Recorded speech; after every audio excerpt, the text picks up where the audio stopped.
sido una resolución que se dio de parte de un juzgado de Antiguo Cuscatlán, que es el desalojo que se le ha dado a los de la comunidad del Espino, personas que son aproximadamente 70 familias que están en la calle durmiendo. ¿Cómo usted analiza este proceso que para muchos pues fue tomado bajo la ley, otros pues fue injusto? ¿Cómo se actuó? Quisiéramos también conocer su posición al respecto. En primer lugar, ocurre que la ley no tiene compromiso con la justicia. Ni la justicia es compromiso mayor con la ley. Son dos cosas diferentes. Claro, que a la aplicación de la ley se le llama justicia. Pero es un nombre discrecional, porque la justicia no representa problema. Cuando uno habla de justicia, se está refiriendo a un valor universal. Y nadie estará en contra de la justicia.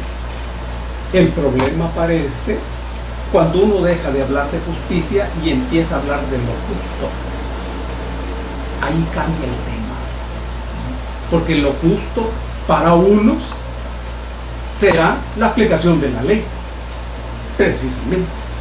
Pero lo justo para otros es el reconocimiento de los derechos de las personas a una vivienda digna, a un trabajo digno, a un salario digno. Pero la confrontación aparece cuando la justicia se aterriza y aparece lo justo. Aquí en esto está planteado precisamente este conflicto. Es la ley.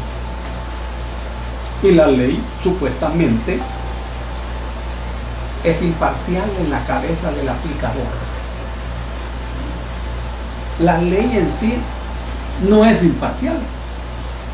Claro que no. Porque nunca en la historia han sido los débiles los que han hecho la ley para aplicársela a los fuertes. Eso jamás. Nunca. Es precisamente al revés. Entonces aquí tenemos este primer punto. Pero hay otro punto. Estamos hablando del Espino, que expresa un litigio histórico donde aparece una rancia familia oligárquica, la familia dueña de la tierra, dueño de los capitales, dueño del poder. Y este es un pequeño conflicto en relación con el gran conflicto que significa el patrimonio de estas familias enfrentadas al Estado debilitado. Pero hay un tercer aspecto en esto, es la reacción de la sociedad. En esto ha habido una reacción de la sociedad y es saludable cuando hay voces que defienden a los débiles, que defienden a los desalojados, que vuelven y responden por los derechos de los desalojados. La UCA es una voz de esas,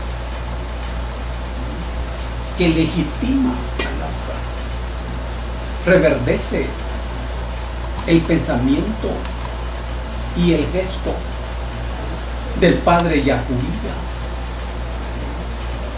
que murió en defensa de sus ideas vinculadas al prójimo. Este tercer aspecto resulta clave, porque el Estado no solo es el aplicador de la ley y el creador de la ley. El Estado es fundamentalmente el garante de los derechos de la gente.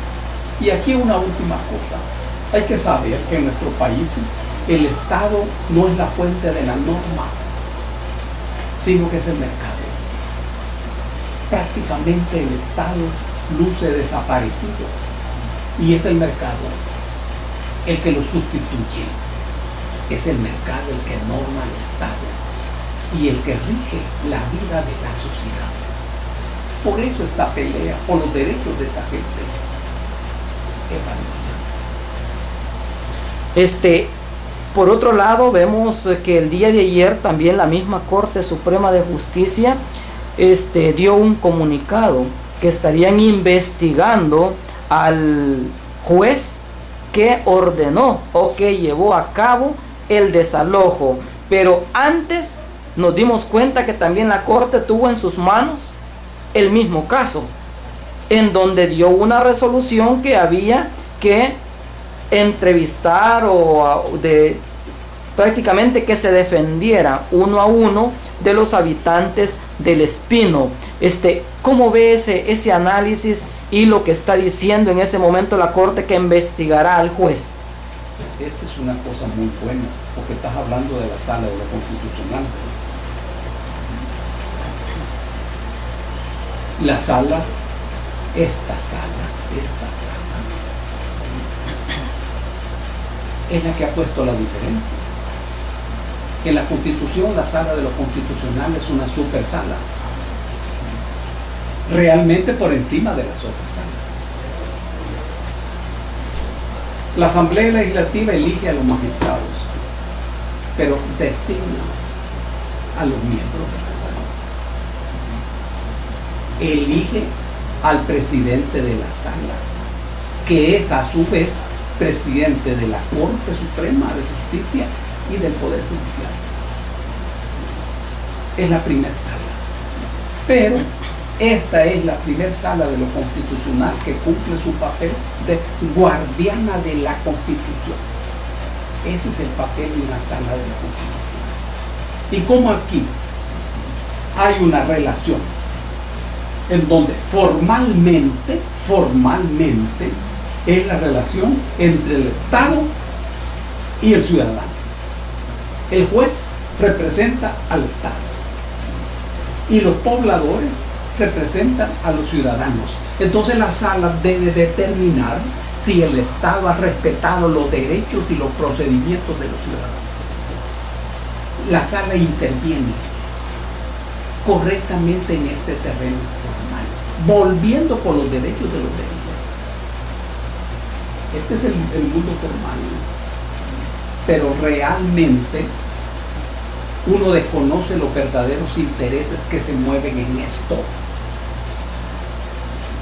Ojalá que la sala los conozca, pero si no los conociera, de todas maneras, la iniciativa que ha tomado en el sentido de establecer cuáles fueron las bases de la decisión del juez y si el juez tomó en cuenta los procedimientos elementales para tomar esa decisión, sigue siendo fundamental. Hay que saber que estas serían de las últimas gestiones de la Sala de lo Constitucional y no hay que esperar que la nueva sala tenga ni la misma inteligencia ni la misma sensibilidad que esta, porque esta sala es un accidente histórico. Ahora bien, por otra parte tenemos la figura del gobierno central. Hasta este día, pues no hemos visto una pronunciación o algo que vaya a establecer una ayuda o un beneficio para los que están todavía desalojados, porque a esta altura es importante también que el mismo gobierno pues designe y actúe para poder solucionar el problema de los niños adultos que se encuentran durmiendo en las calles. De hecho, anoche que estábamos teniendo cierta comunicación con ellos, que estaba cayendo una gran tormenta y la estaban aguantando prácticamente en la calle, como decimos en buen salvadoreño. ¿Qué reacción debería de haber hecho hasta este día o tendría que hacer el gobierno para poder solucionarle esta necesidad básica a esta comunidad? El gobierno no se ocupa de eso. Tampoco el Estado.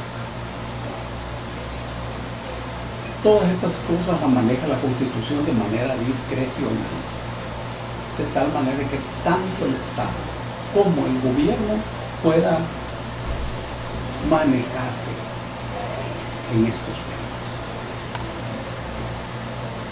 Es la sociedad la que tiene que jugar su papel en esta coyuntura, así como lo está haciendo la. Pero constitucionalmente conocemos que el Estado también debe de garantizarle los derechos, al menos los derechos a una vivienda, a aquellas personas que en realidad no la tienen. Es que todo esto se maneja discrecionalmente en las constituciones y usan frases que establecen la discrecionalidad. En el caso de la vivienda se dice en la medida de lo posible, en la medida de lo posible. Por eso es que es improbable demandar al Estado para eso. Ahora, la persona tiene derecho a una vivienda digna, sí, como tiene derecho a la salud, derecho a la educación, pero no tiene vivienda digna, ni tiene salud, ni tiene educación. Se establece el derecho, pero no se garantiza el bien jurídico que está dentro del derecho. La persona tiene derecho a una vivienda digna, pero no tiene vivienda. Tiene derecho a la salud, pero no tiene salud. En el mundo del derecho, lo fundamental parece ser que la gente tenga el derecho. Y un derecho es un interés jurídicamente protegido. Si se preguntara por una definición de un derecho, es un interés jurídicamente protegido, Pero el Estado no se ocupa de eso. El Estado te da derecho, pero no te lo garantiza. Ni la vivienda, ni el trabajo, ni la salud. Estoy hablando de este Estado, del Estado realmente existente, que es un Estado en fuga, sometido al mercado. Por eso una de las cosas primeras que hay que hacer en este país, que es nuestro país, es darle vuelta a la ecuación, controlar al mercado, que es el mayor peligro para la humanidad. Ahora bien, cuando usted dice que debemos de controlar que se debe de controlar el mercado, ¿de qué forma podemos llegar a controlar ese mercado? Ese es el gran problema político que tiene que ver con el poder. Es un problema de poder político. Es un problema de correlación de fuerzas. Es un problema en donde el pueblo deberá convertirse en sujeto y la gente en pueblo. Ese es todo el proceso político. Eso no se resuelve en la Asamblea Legislativa, ni en la Corte, ni en las alcaldías. Se resuelve de otro modo, construyendo un poder en manos de la gente para darle vuelta a toda esta podredumbre y liberarse de gobiernos ladrones y funcionarios corruptos. Por eso es que la gente está harta de todo. Y qué buena noticia que la gente esté harta. ¿Cuál es el papel entonces que como ciudadanos se debe de estar ejecutando para poder llegar a este resultado de darle vuelta a todo esto que está sucediendo, a toda esta corrupción, como le llamamos? Aquí no hay deberes. No es que la gente debe. La gente tiene. Es decir, estamos expresando una necesidad. La gente necesita pasar de ser objeto político a ser sujeto político, que es lo que está haciendo. Los acontecimientos políticos de las últimas semanas están indicando eso, que la gente está pasando de ser objeto a ser sujeto. La gente está pasando a entender el voto como un derecho y un deber, a entenderlo como un instrumento político. Y la gente está pasando a aprender a usar ese instrumento en sus manos, Todo eso Es una ruta de este proceso al que nos estamos refiriendo. Ok, para pasar a otro tema y dejar un poco ahorita el caso del Espino, hay dos noticias que surgieron ayer de mucha importancia para el país. Una, tenemos la calificación de la administración presidencial. Y por otra parte también tenemos una calificación de los precandidatos en donde el líder Nayib Bukele sale arriba del 51% sobre los que están con un margen entre arena de un 30 y fracción por ciento. Pero quizás hablemos primero, en el tiempo que tenemos, de la calificación que se le da al presidente actual. 4.6. A mí me parece que esa es una calificación benevolente.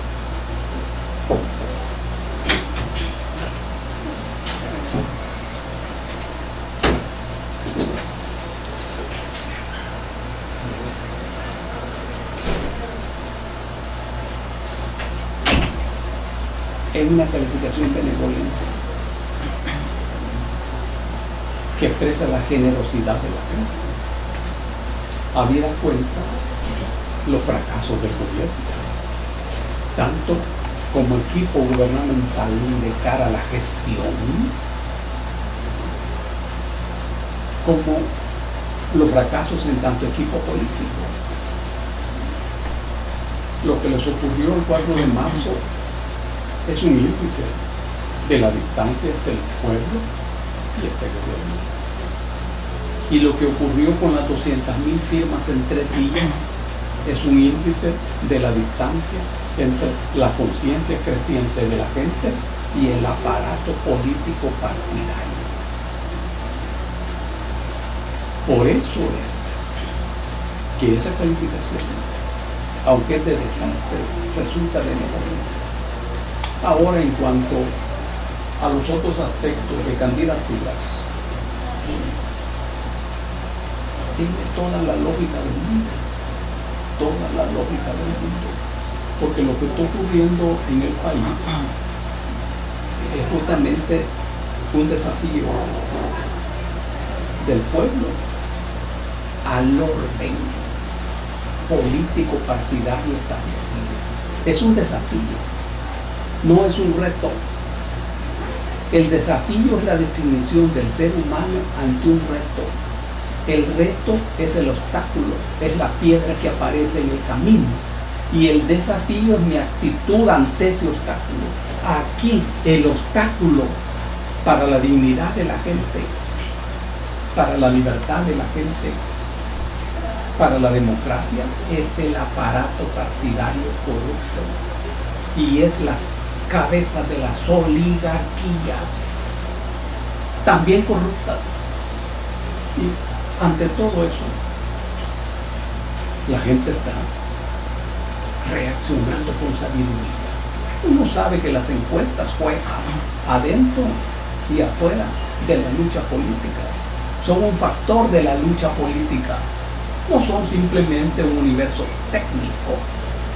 Y eso tiene un gran peso político. No es extraño que la gente opte por una persona como Bukele, que comete el delito de ser independiente de todas las alfombras persas de los partidos políticos. Comete el delito de criticar ese mundo.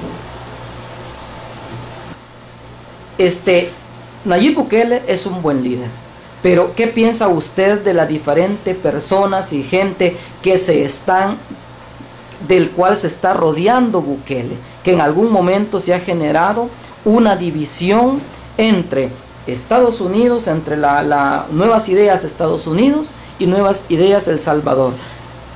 ¿Por qué? Porque unos no quieren que el peligro lo miran en las personas en las cuales Bukele se está rodeando. No es un mensaje para nadie, es una reflexión. Líder es el que expresa la psicología de una parte de la sociedad. Ese es el líder. Líder es el que se deja guiar por los otros y descubre lo que la gente quiere y lo que la gente necesita. Ese es el modelo. Y sin duda Bukele tendrá que probar que es un buen líder, que es otra calidad. Yo puedo ser líder, pero para ser buen líder eso requiere otras calidades. Bukele sin duda lo puede probar. Y la coyuntura del país está establecida también en esa dirección. Y hasta ahora la gente está reconociendo esa calidad, reconociendo. Y el aparato estatal está en un embrollo. Es que le falta mucha materia gris. Porque en realidad el movimiento Nuevas Ideas no se puede definir ideológicamente, se define políticamente. Su característica es que es una especie de marea o un chiflón en donde hay gente de diferente color ideológico, claro, gente de diferente naturaleza humana, de diferente visión. Eso forma parte de la esencia del movimiento. Lo que hilvana estas diferentes visiones son los acuerdos políticos, que no han de ser muy abundantes, sino 3, 4, 5, pero fundamentales, acuerdos políticos fundamentales. 1, reformas estructurales que formen parte de un programa mínimo. No estamos hablando de un programa máximo, un programa mínimo, pero que refleje las necesidades urgentes de la gente y no las necesidades de los poderosos oligarcas. Si estamos de acuerdo en eso, este es el primer punto. Pero hay otro punto, que todo eso se haga contando con la movilización y la organización y la participación de la gente. 3, que nada se haga a espaldas de la gente. Que nada se haga a espaldas de la gente. Que la gente tenga oportunidad de decidir. 4, que se establezca una nueva política exterior en donde el país tenga amigos por todos lados. Nosotros no estamos en condiciones de tener enemigos en ninguna dirección. Que se resuelva el problema de la guerra social que está ensangrentando la patria. Que los funcionarios de este gobierno sean gente decente, trabajadora. Que no haya lugar para ladrones en este gobierno. En eso estamos de acuerdo. Eso es lo político. Eso es lo político. Por lo demás, que la ideología es la sangre de la sangre y la carne de la carne de cada persona. Pero es la ideología lo que puede acercar a la gente mucho más que la fe. La fe divide. La ideología te puede ser feliz. Este es el fenómeno. Bueno, muchas gracias entonces. La familia comience sabiendo por qué y dónde va, y que el hombre retrate la gracia de ser un papá. La mujer sea cielo, ternura y afecto y calor, y los hijos conozcan la fuerza que tiene el amor. Que marido y mujer tengan fuerza de amar sin medida, y que nadie se vaya a dormir sin buscar el perdón. Que en la cuna los niños aprendan el don de la vida. La familia celebre el